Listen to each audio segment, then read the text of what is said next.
Assalamualaikum warahmatullahi wabarakatuh. Halo rekan-rekan mahasiswa dan pembelajar Bahasa Indonesia. Selamat bergabung di saluran YouTube Nori Purwanasari. Video ini akan membahas perbedaan objek dan pelengkap. Objek dan pelengkap sebagai fungsi dalam kalimat sering dicampur adukan atau dianggap sama.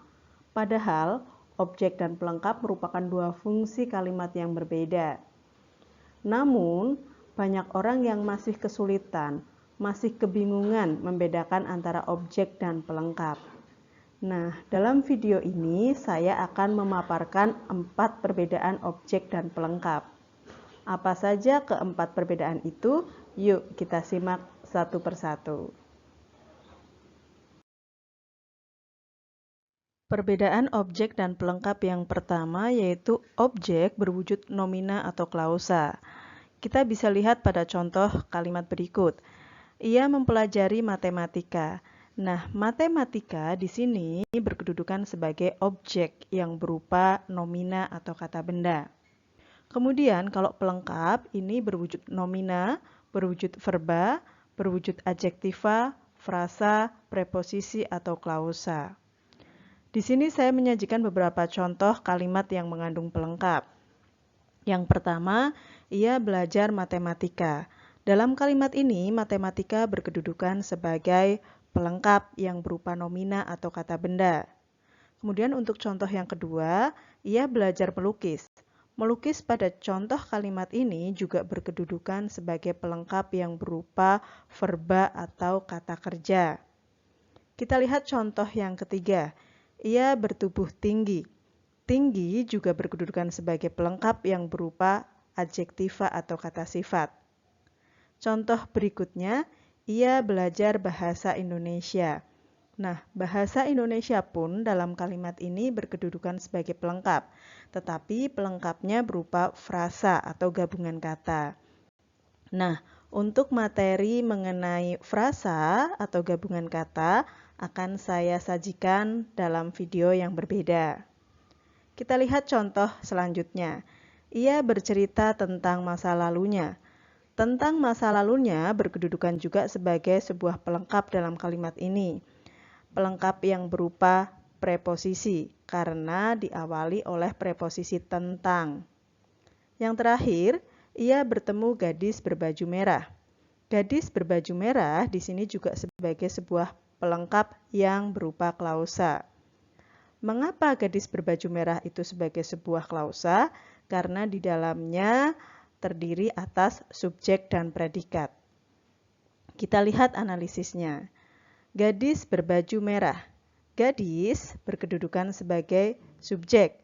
Berbaju berkedudukan sebagai predikat. Merah berkedudukan sebagai pelengkap. Jadi gadis berbaju merah ini memiliki konstituen subjek, predikat, dan pelengkap. Nah, kalau kita lihat kalimat ini termasuk kalimat majemuk bertingkat anak kalimat perluasan pelengkap. Materi tentang jenis kalimat juga akan saya sajikan pada video yang berbeda. Perbedaan kedua adalah objek berada langsung di belakang predikat. Kita bisa melihat pada contoh kalimat ia membaca sebuah cerita. Sebuah cerita sebagai sebuah objek ini melekat langsung di belakang predikat, yaitu predikat membaca. Sementara kalau pelengkap ini berada langsung di belakang predikat jika kalimat itu tidak memiliki objek. Tetapi jika kalimat itu memiliki objek, maka pelengkap itu akan berada di belakang objek. Kita bisa lihat pada dua contoh kalimat berikut. Ia menjadi tentara. Nah, kalimat yang pertama ini tidak memiliki objek, sehingga pelengkap tentara melekat langsung di belakang predikat menjadi. Kemudian contoh yang kedua, ia membacakan adik sebuah cerita. Kalimat ini memiliki objek dan juga memiliki pelengkap. Karena dalam kalimat ini ada objek dan pelengkap, maka pelengkap terletak di belakang objek. Jadi pelengkap tidak bisa mendahului objek dalam sebuah kalimat. Perbedaan yang ketiga adalah objek dapat berubah menjadi subjek akibat pemasifan. Maksudnya, kalimat aktif yang memiliki objek dapat diubah ke bentuk kalimat pasif, dan kedudukan objek dalam kalimat aktif akan berubah menjadi subjek dalam kalimat pasif. Kita lihat pada contoh kalimat adik mempelajari matematika. Nah, kalimat ini adalah bentuk kalimat aktif. Di dalamnya memiliki objek berupa matematika. Kalimat ini bisa kita ubah menjadi bentuk pasif, yaitu matematika dipelajari adik. Nah, pada bentuk pasif ini, matematika berubah kedudukannya menjadi subjek.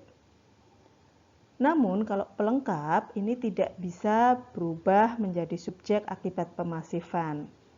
Maksudnya adalah, ketika ada sebuah kalimat aktif yang berpelengkap, ini pelengkapnya tidak bisa berubah menjadi subjek dalam bentuk pasif.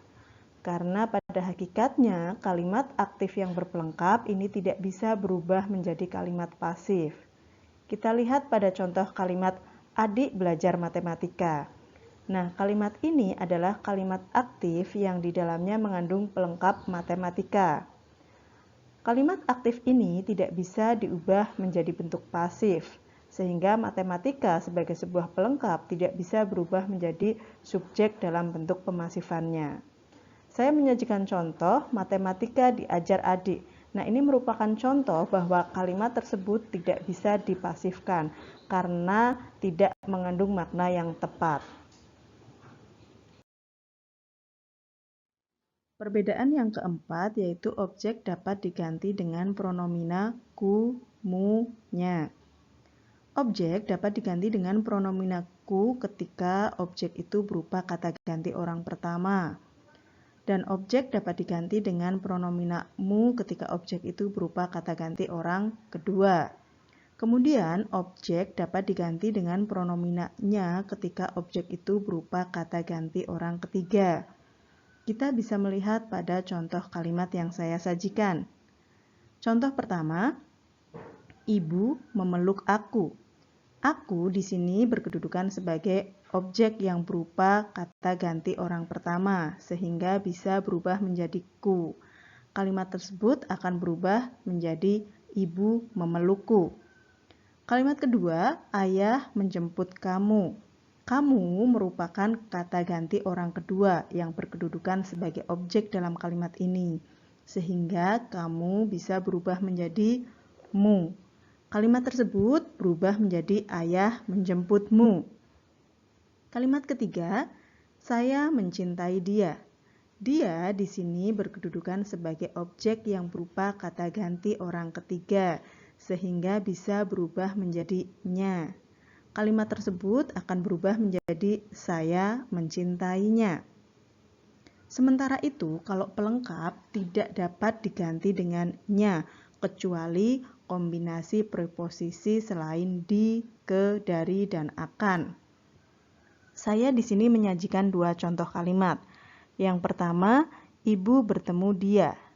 Dia dalam kalimat ini berkedudukan sebagai sebuah pelengkap yang berupa kata ganti orang ketiga. Nah, dalam konteks kalimat ini, dia tidak bisa berubah menjadi nya. Kita lihat contohnya. Ibu bertemu nya. Nah, di sini nya tidak lazim. Di sini menunjukkan bahwa dia tidak bisa berubah menjadi nya. Kita lihat contoh kalimat kedua. Adik bercerita tentang dia. Dalam kalimat ini ada pelengkap dia, tetapi kita lihat di depan pelengkap dia ada preposisi selain di, ke, dari, dan akan. Yang muncul adalah preposisi tentang, sehingga dia dalam kalimat ini bisa berubah menjadi nya. Contoh kalimatnya menjadi adik bercerita tentangnya. Demikian pemaparan perbedaan objek dan pelengkap dari saya. Semoga video ini bermanfaat. Sampai jumpa pada pembahasan materi lain pada video lain di saluran ini. Terima kasih. Wassalamualaikum warahmatullahi wabarakatuh.